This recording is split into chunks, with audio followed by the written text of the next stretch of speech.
អូនច្រើនបាទដែលគាត់អត់ទម្លាប់នឹងកញ្ចក់មើលក្រោយបែបនេះបាទនេះមិនមែនកញ្ចក់ទេគឺកាមេរ៉ាវាប្រើកាមេរ៉ាជំនួសឲ្យកញ្ចក់បងប្អូនអរគ្នាបាទហើយវាបង្ហាញរូបនៅខាងក្នុងនេះបាទមើលក្នុងកាមេរ៉ាអញ្ចឹងវាអាចនឹងអត់ស្អីច្បាស់បាទប៉ុន្តែជាក់ស្ដែងមើលនៅក្រៅគឺភ្លឺច្បាស់មែនតើបាទមិនថាពេលយប់មិនថាពេលភ្លៀងធ្លាក់មិនថាចុះអាប់អីទេគឺវាបង្ហាញរូបភាពបានច្បាស់មែនតើបងប្អូនអរគ្នាបាទអានេះវាជាគុណសម្បត្តិមួយយ៉ាងបាទរបស់កញ្ចក់មើលក្រោយបែបនេះបាទជាប្រភេទ digital បាទខាងនេះក៏ដូចគ្នាអញ្ចឹងបងប្អូនអត់ទម្លាប់ដោយសារយើងបើកធម្មតាអញ្ចឹងយើងងាកឆ្វេងយើងងាកស្ដាំចេះបាទប៉ុន្តែសម្រាប់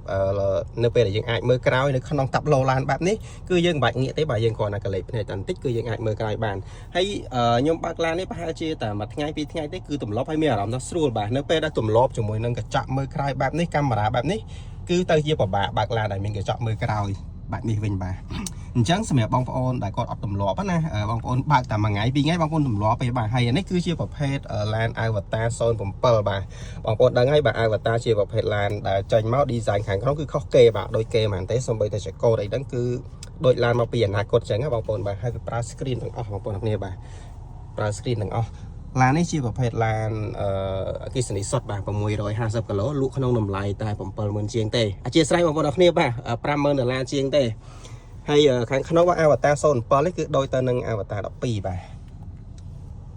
ហើយខាងក្នុងវាស្អាតប៉និតបាទពុកស្បែកមានកៅអីម៉ាស្សាអីចឹងណាបងប្អូនបាទអញ្ចឹងវីដេអូនេះមានតែប៉ុណ្្នឹងទេសម្រាប់បងប្អូនដែលគាត់តែឆ្ងល់ថាកញ្ចក់មើលក្រោយហ្នឹងមិនបាទនេះខ្ញុំបង្ហាញឲ្យបងប្អូនមើល